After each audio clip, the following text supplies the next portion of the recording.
Hi, it's Leandro. Go back for Two Sisters Art. This month we got some printing materials, and I love printing. When I was in TAFE way back when, I actually did a major in printmaking, although going by this video you probably couldn't tell that because there was some techniques there that I thought, hang on, there's an easy way to do this and I just can't remember it right now.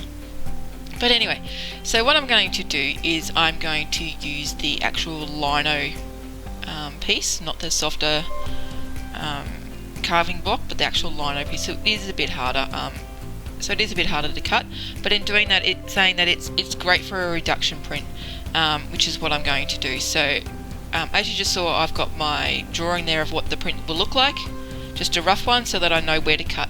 So doing a reduction print, you cut bits out, and then you add your colour and cut another bit out, and then print again in the different colour, and so on till you get to your end. So I have 3 colours for this one. So I've got the yellow, the red and the blue that come in the pack, but also remember there's white, because white is, if you make a cut and then add your colour, that's your white. So really it's 4 colours. So what I've done is I've got a bit of tracing paper, just traced out my design, put it onto the block, and then I'm just roughly going over it in a Sharpie. As you can see, these are sort of an abstract flower. I don't even know if you could tell they're an actual flower of like a particular variety. I don't know, and that's okay. So what I'm doing now is just going over the Sharpie, and then some of the lines that I want thicker, I'm just sort of highlighting them now. The thing with lino printing is that it takes a lot of practice, and I haven't had any practice for quite a while. But anyway, so when I'm cutting, you'll see that it sort of goes wherever, and I'm not aiming for a precise, absolutely perfect finish, if that makes sense. So what I'm going to do now is I'm just going to cut out the bits that I want white. And I'm just using the smaller V tool. As you go along with linos, you'll sort of find your favourite tool in the packet, if that makes sense. So just go with that and then stick with that tool if that's what you want. So each of the tool, the V-cut tools, 2 sizes, and then you've got sort of the U-shaped ones. They can be sharpened, so make sure they are sharpened all the time. And then, have a play with them and see which type of cut you like the best. So for the precise cut, I go the V tool because it gives you that nice fine line, and I'm using the number 1 in it, which is really fine. So I'm just going around the flowers, making a little border around the outside, and I've got some highlighted bits that I want white. So here we go with the printing. Now I'm going to use some of the American Crafts cardstock that we got in the pack, which is the same size as the lino block, and I'm going to print on our tag. And then I also have some, I think it's a 200-pound weight cardstock, which is just a smooth finish.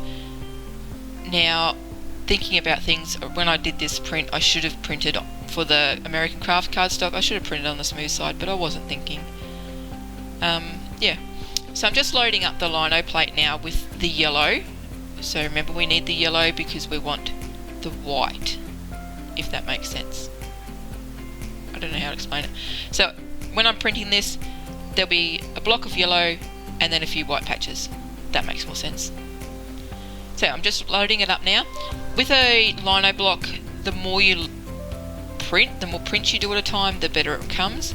And I also am just holding it down and pressing on it. Ideally, it's best for when you're doing a lot of prints to run it through like a lino press, which is kind of like a cuddle bug, which is what I thought I might be able to use, but it was too thick, so I couldn't use it. But anyway,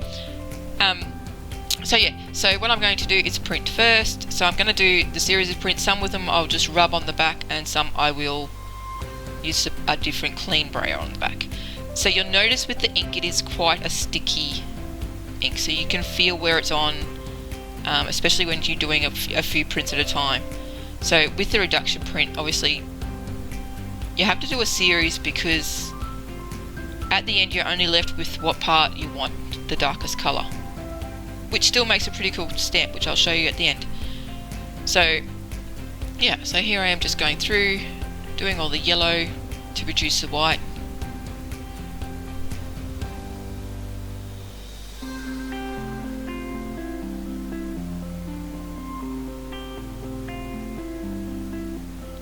So you can see I'm doing one of the smaller prints, one of the bigger prints, one of the smaller prints, one of the bigger prints. And I'm sorry about that glare, I'm not sure what the go was with that. And what they really need to invent, because at the moment I'm using, my Teflon sheet is a black Teflon sheet that you can see at the back, so your non-stick craft sheet. They really need a white one. Just saying, if anybody's listening out there. Oh, baby wipes. I'm using my baby wipe to clean the inks up. Now, you can do it with just a cloth, one and of water, because these are water-based inks, but my baby wipes, I've actually saved them and I'll use them later on. So just a little tip there. Okay, so now I'm cutting out the bits on my page of my print that I want yellow. So the next print I'll be using the red ink, but these are the bits that I want to stay yellow. So there is quite a big chunk of this block that I'm going to cut off. So again, just using different tools. So in this one I just use the V tool again, and then I will use one of the U tools just to, because I only want the outside border there. I don't want that to be coloured anymore because I really want that little ring around the inside. And then I'm going around and making sure that I cut nicely around the flowers so that there is a little bit of a white, a bit of a yellow border around them when I printed it as well. And then I marked the bottom because I forgot to do that. Anyway, and you can see all the bits, I'll call it white space area, but it's actually yellow. I didn't make sure that they were perfectly cut. Like, I liked that there was some texture in there. So if you don't want that and you just want a plain block of colour like the yellow, then make sure that you, when you feel it after you've cut it, that it is nice and smooth. Then you won't get those textures in there. But I actually really like that.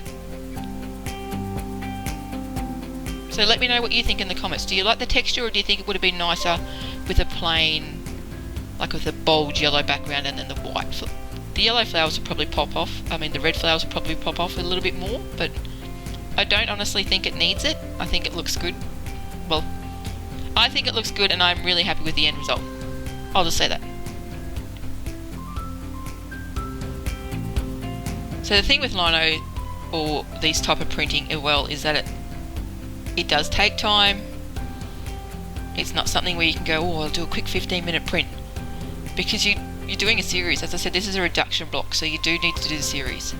Okay, so next I'm going to be cutting out the parts that I want left red, which is the petals of the flower. I will also get rid of some of the background. So there'll be yellow, and there'll be red, and then there'll be the blue, which is the final colour as well. And again, when you're going along, if you want to be a bit more precise, because sometimes I forgot what I was doing and I wasn't holding the tools correctly, so then I was slipping, the blades were slipping, the tools were slipping a little bit. Always cut away from yourself. I have stabbed myself numbers of times when I was younger, because I, cut towards me and the tool slips, and next minute you go chunk out of your finger or something. So don't do that, it's not advisable, it hurts a lot. So you'll see that sometimes I just get my index finger off the other hand, so my left hand, and just sort of hold it on the blade as well. So that sort of just makes it a bit more precise, and it's not going to slip as much. So you see I'm just randomly carving out some of that background so that there's not as much texture in the background with the blue, which is our last colour.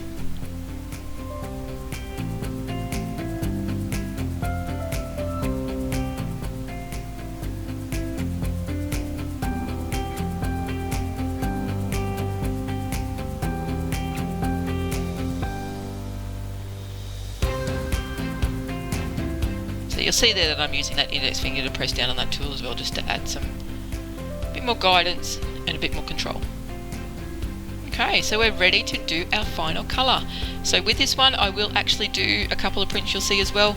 The first one is just on a plain piece of the big white paper, just to make sure that I like it, because remembering, once you've inked up, if you found, like when you look at it and you think, oh, I don't really want the blue there or the black there or whatever colour it is you're looking, you can just use your carving tools and just get rid of it, so you don't have to print it just like that. So have a think about that for next time. But I really liked it, as I said. Now this one I wanted to make sure that I get as much of a clean, crisp image as I can, so I'm going to brayer the back of it each time, so there's a bit more pressure on it. Okay, so again with the tag, so I'm doing it pretty much in the same order.